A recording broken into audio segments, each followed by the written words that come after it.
Hey everyone, so I just did this video, and of course, because I'm recording on my webcam, there's no sound, so I'm going to do it again. This is the controversial parenting tag.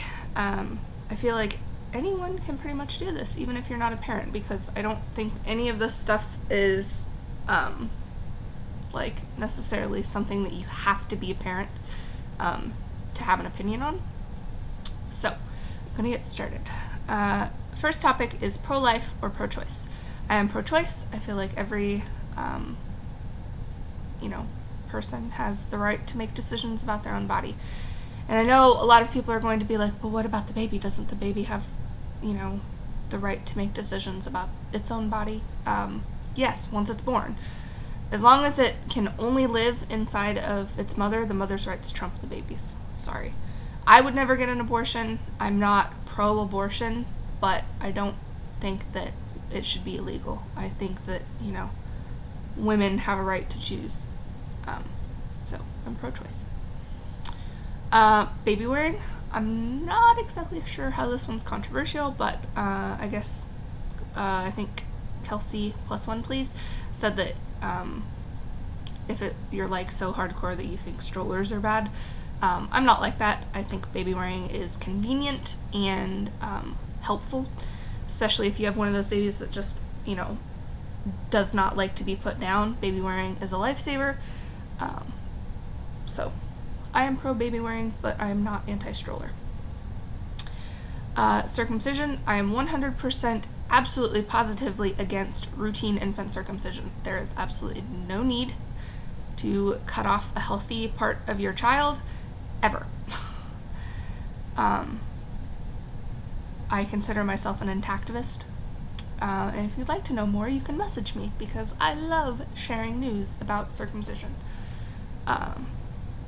So yeah, you can message me here or on my Facebook. I'll put a link to my profile and my fan page below. Adoption. I am pro-adoption. My nephew's adopted, one of them, and I just think it's awesome. I think the controversial aspect of this is like domestic versus foreign adoption, and I can honestly understand why people go for foreign adoption. It's generally cheaper and easier to be approved for. The wait times are shorter, so I can understand why people choose foreign adoption over domestic adoption. And generally, I think a lot of the people that choose foreign adoption have tried domestic adoption and were unsuccessful. They weren't able to adopt a child. So, yeah. Pro-adoption. Baby piercing. In general, I don't feel super strongly about this. In some ways, I feel that it's similar to circumcision. Like, why would you do something cosmetic to your child when they can't ask for it or consent to it?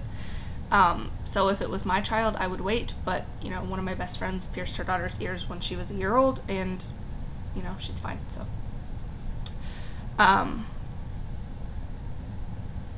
If it was my kid, I would wait. I didn't get my ears pierced until I was 5, and then they closed up, and I got them done again when I was 7, so.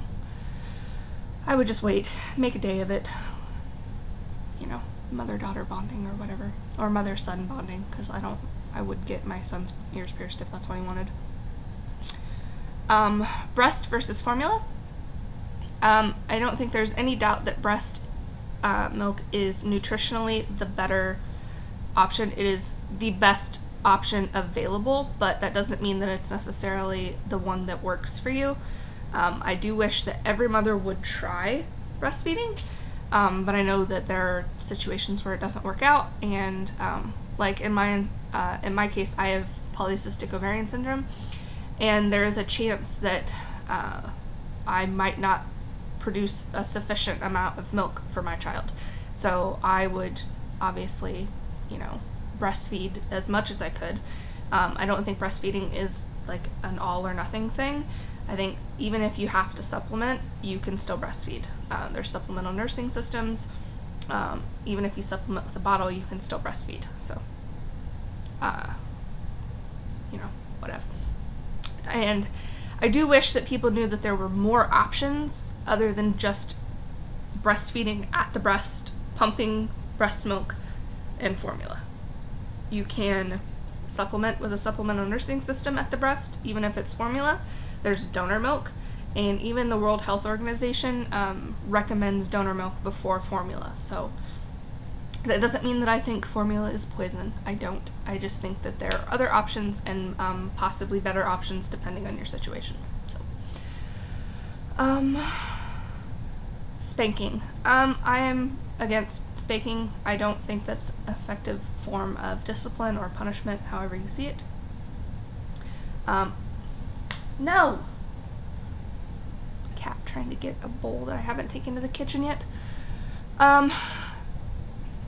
There are more effective ways to discipline your child. I don't think spanking teaches kids to necessarily know right from wrong. I think it teaches them to fear punishment, and that's why they don't do something, which is not the same thing. But like, I was spanked, and my husband was spanked. We just don't feel like it's best for the type of parenting that we are planning to do. Co-sleeping. I am pro co-sleeping. I am pro co-sleeping for everyone, because there is a difference between co-sleeping and bed sharing. Bed sharing obviously means that your child is in the bed with you. Co-sleeping means that your child is sleeping near you, whether that be in a bassinet or a pack and play, or a co-sleeper next to the bed, a sidecar crib, or even just a crib in your room somewhere.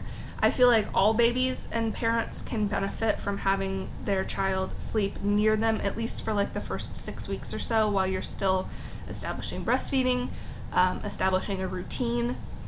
Helps moms get more sleep. In general, not all parents find that they get more sleep. It's just in general. So I think that co-sleeping is beneficial for everyone, but bed sharing just, it might not work for you. Home versus public versus private versus charter. We plan to homeschool our kids.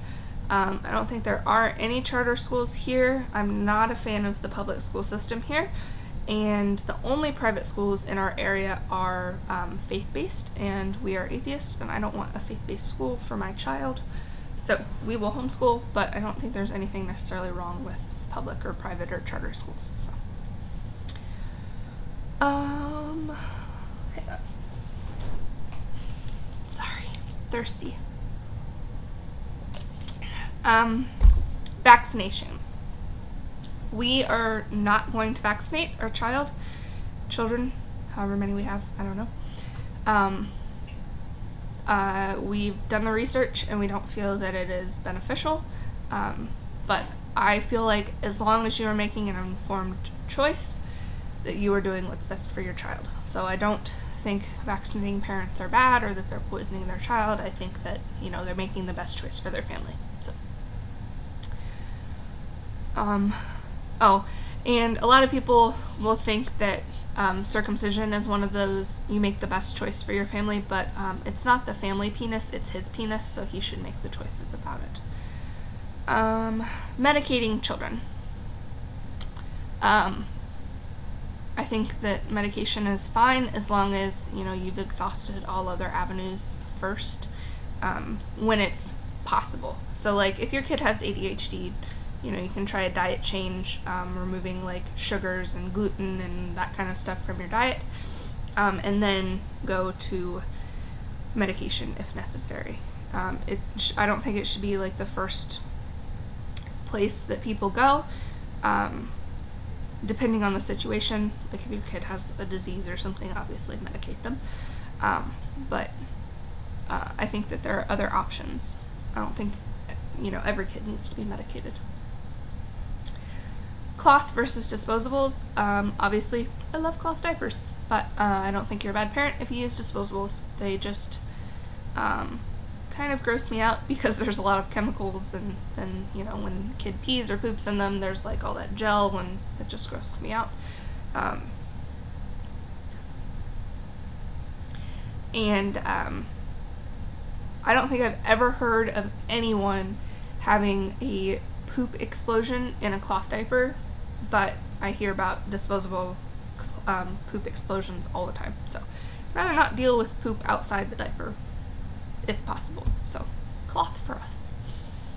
And the last topic is the cry it out method. I am against the cry it out method, but I think that's, you know, if you're a parent or have been around children, you know the difference between crying and fussing. I don't feel like you're a bad person if you let your kid fuss it out, but as long as they're not like screaming and crying and actually, you know, upset, I don't feel like you should just let them sit in a room by themselves crying.